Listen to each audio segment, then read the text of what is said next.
سلام دوستان گل، امیدوارم صبح زیباتون بخیر باشه. ساعت 11 و ما داریم براتون ویدیو ضبط میکنیم. لطفا چنل رو ساب کنید.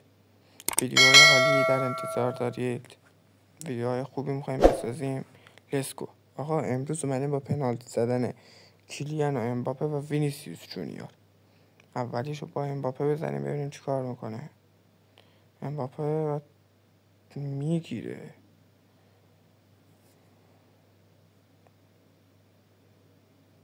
خب دوستان، اینم از ضربه وینیسیوس. امباپه قبلی رو خراب کرد. بازیکن‌های بعدی رو شما تو کامنت ها بگید. مدافع، مدافع، دروازه‌بون، هر کدوم خواستید بگید. بازیکنم بگید.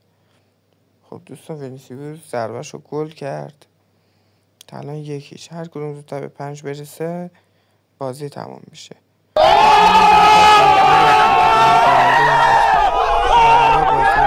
هم دیگه میان.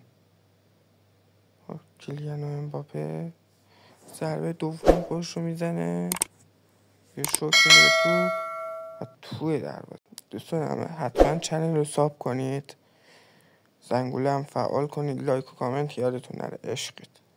لسکو. وینیسیوس بزنه میشه 2-1. آیا میتونه گل بزنه و توی دروازه.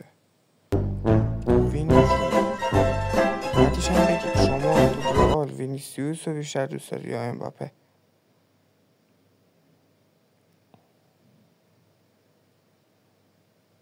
و خراب میکنه.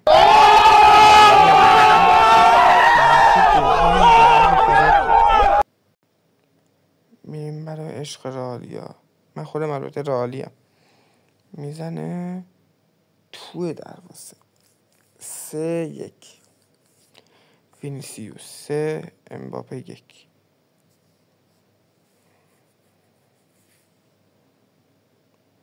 گل 3-2. دوستان حتما بگید سری بعد محمد صلاح با نیمار باشه یا اینکه لئو مسی و کریستیانو رونالدو. بله این هم گل کنه و نه همون 3-2 بازی میمونه. امباپه کدوم بر بزنیم؟ امباپه امیدوارم گل شه توی دروازه. 3-3.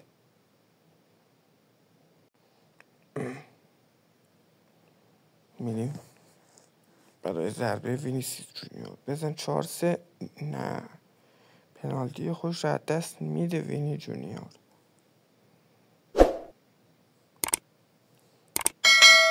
میزنه مساوی میشه و این باپه هم خراب میکنه.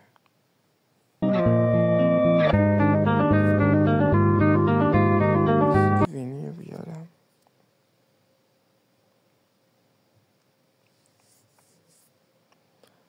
اینو بزنه 4-2. نه، انگار اصلا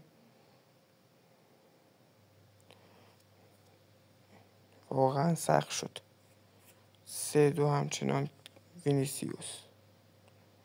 یک بار دیگه این هم خراب کرد. دوستان همونجوری که دیدید امباپه هم خراب کرد. اگه اینو بزنه 4-2 میشه. 4-2 وینیسیوس.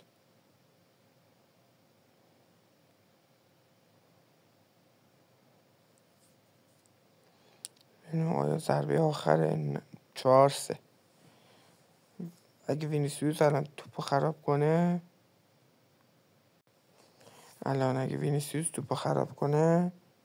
برای امباپه شانس وجود داره.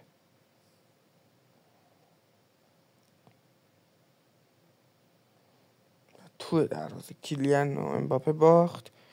وینیسیوس برنده چالش ما شد. تا ویدیو بعدی خدا نگهدار. چنل رو ساب کنید و بازیکن‌های بعدی شما حتما داخل کامنت ها بگید. خدا نگهدار.